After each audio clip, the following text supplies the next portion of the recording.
Hello everyone and welcome to SkillCapped. I'm Notorious Dub and today I'm going to be going over yet another meta shift that we've been seeing in Valorant and catching you up on all of the changes and the ins and outs of all of the different meta weapons that we're seeing come out on all of the different buy rounds. Now in Valorant, each round can be categorized by 5 different types of buying strategies. We have round 2, which is kind of a forced but more nuanced and requires its own strategy, so it's in its own separate category. Then we have the save rounds, where you're trying to build an economy, light buys, where you're buying as much as you can while still being able to buy the next round, force buys, where you're scrounging up as much as you can to try and steal this round away from the enemy team, and of course the full buy, which really you should just be doing anytime that you and your team can full buy. So this one's kind of self-explanatory and we're going to focus on the other 4 for this video. So understanding the way the meta is shifting and the way these rounds are now playing out is key to starting the game off right, destroying and maintaining momentum in game, and turning games and rounds into wins. But of course, before we get into the details, we have to go over our question of the day, which today is, what is your favorite weapon in Valorant? Personally, and I'm actually sure that no one here agrees with me, but I love the Ares. Now, stat-wise, it's not a great gun. You have a slow walking speed, a relatively long time to kill, and the headshot damage isn't that great. But with a 50-round clip, a high rate of fire, and an insanely easy to control recoil pattern after the first couple of bullets, this gun is a laser at long range, giving you the opportunity to snag kills on rifles on round 3, and the fast fire rate and high wall penetration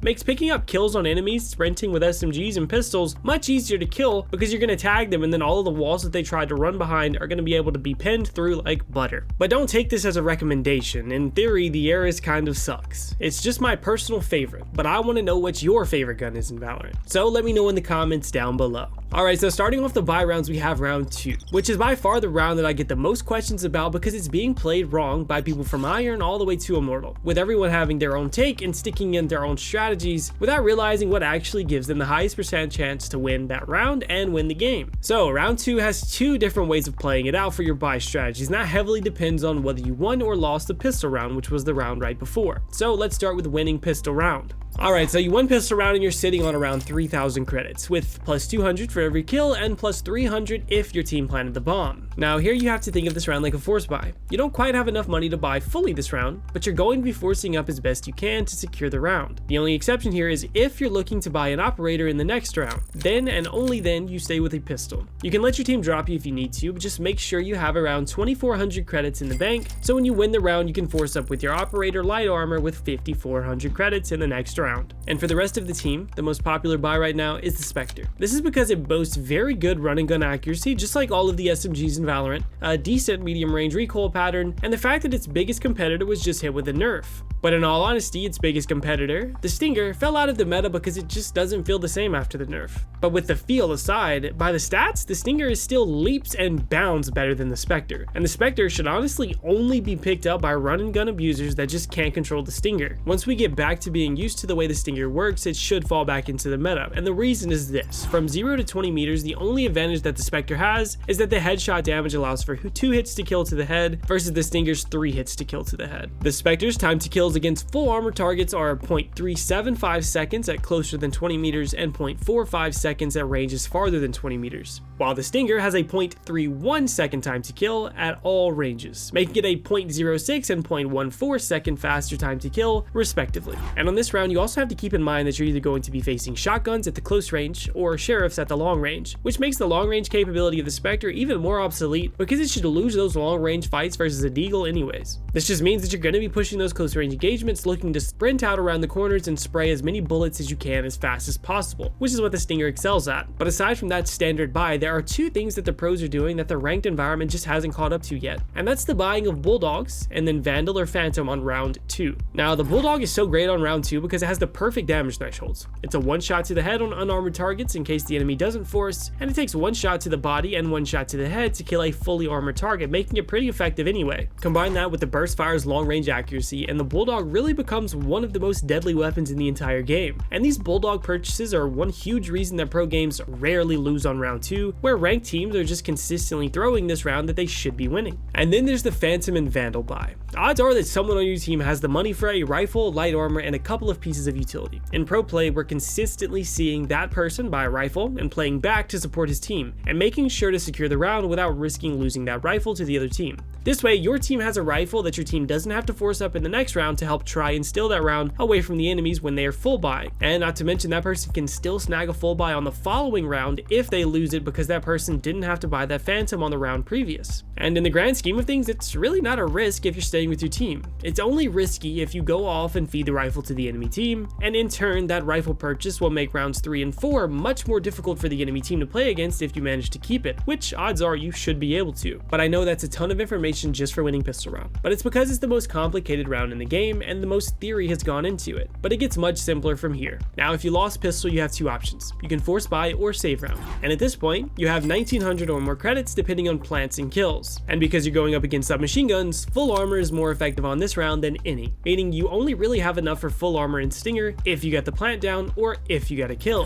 which means you're only really going to want to force up on this round if you get the plant down or 3 different people on your team got kills and have over that 2100 credit threshold to afford that stinger heavy armor, which means here the stinger nerf actually did more than it seems because that extra 100 credit makes it much more difficult to force up on round 2. But if your team doesn't have the funds to force up on this round, then there are really only 3 options. A sheriff, which is the go-to weapon in the meta right now, the Bucky, which is gaining a ton of popularity and is going to be the go-to weapon on a lot of maps for good reason, and then the frenzy, for when you need the ability to shoot a little bit further distance if you need to, but you should still be able to be playing close range most of the time, like if you're playing on Seaside on Haven and expect to maybe have to help out with holding Garage as well. But on Defender side, the Bucky is a different case. It's an incredible cheese weapon to catch the enemy off guard and pick up a ton of kills, but unfortunately on Attacker side it just doesn't work as well because the defenders are the ones choosing the fight angles, which makes the Sheriff the go-to on Attacker side. But keep in mind here, you're investing 800 credits with the Sheriff, putting you at minimum 1100 credits left over in the bank, which means when you lose that round, you're going to be put at 3500 credits. And this may seem like a big deal for the next round, but with the way the game damage threshold works out, against rifles, the only time light armor is less effective than heavy armor is versus the Phantom at 15 to 30 meters. And if you get headshotted by a Phantom, it also gets rid of that one extra bullet that they have to do, but realistically, that's probably going to be a kill anyway. And pros are recognizing that the difference between these tiny disadvantages of having light armor doesn't mean very much, while having sheriffs instead of classics on that one save round increases your chances of winning that round by a ton, making the trade-off really just a no-brainer. But remember, if you're serious about improving, then go to SkillCapped.com to unlock our hyper improvement system that will teach you how to win more gunfights, master your agent, and so much more. It's also backed by our rank improvement guarantee, so you have nothing to lose. So come join over 500,000 satisfied members of SkillCapped, improve that KDA, and get the rank you've always wanted at SkillCapped.com. Link is in the description below. Alright, and next we have save rounds, and these rounds are really important and I want to talk about these because they're being used way too often. Now, the point of a save round is to bolster your economy by buying almost nothing, and assuming that the round is lost so you can have enough money for the next round, and hopefully the round after that. Now, the problem with these rounds is that you're expecting not to kill anyone on the other team, essentially extending their economy by one round as well because they're getting 3000 credits. While it's technically more beneficial for you because your team has less money, so proportionally it's kind of better, it's not as effective as you think. The only time you should truly be save rounding is if the enemy team already has an insane economy built up, you accept that you're not going to be able to break through it, and you're just going to try and build up your economy by throwing away a round so you can compete for multiple rounds in the future. And for this round, you have to make sure everyone's on the same page. Don't be the guy with the least amount of money on your team buying a sheriff because you'll technically be able to buy the next round, but you'll be broke. The goal here is to build an economy, not just have enough for next round. But if you can buy a sheriff or a Bucky on defense and still have more or the same amount of money as the brokest guy on your team, then you're fine doing so, but save your money. But then we have light boss, and this is what people should be doing instead of save rounding like we talked about earlier, and the weapon choices here are all over the place. I love these rounds because this is where the Airist and the Marshal are going to come into play, because here you're buying whatever you can, with the hard cap of being able to full buy the next round. So if you have 1500 credits extra, that's all you should be spending. Now, the reason for light buying is when the enemy has a relatively well-built economy, they can all or mostly all have rifles and armor, but they don't have an insane economy built up, so you want to pick up a few kills to make it a little expensive for them. And the goal here is to directly counter the strats that the enemy has been leaning towards. And if the enemy team has been full rushing a bomb site, fight, then now it's time to pick up the Judge and the Bucky, play close corners, and stack a bomb site if you have a good intuition on where they're going. If the enemy has been defaulting, then the Marshal is going to be your best friend. The Marshal was just recently buffed and now has an insane scope in time, firing speed, and movement speed, giving you the ability to jiggle peek and quickscope defaulting enemies. And if you're playing a map like Haven or Bind where there are a ton of good wallbang spots that you can abuse, then the Ares is a godsend. All it takes is a team of enemies trying to flood grass when you have an Ares wallbanging garage doors to turn a light buy into a free round.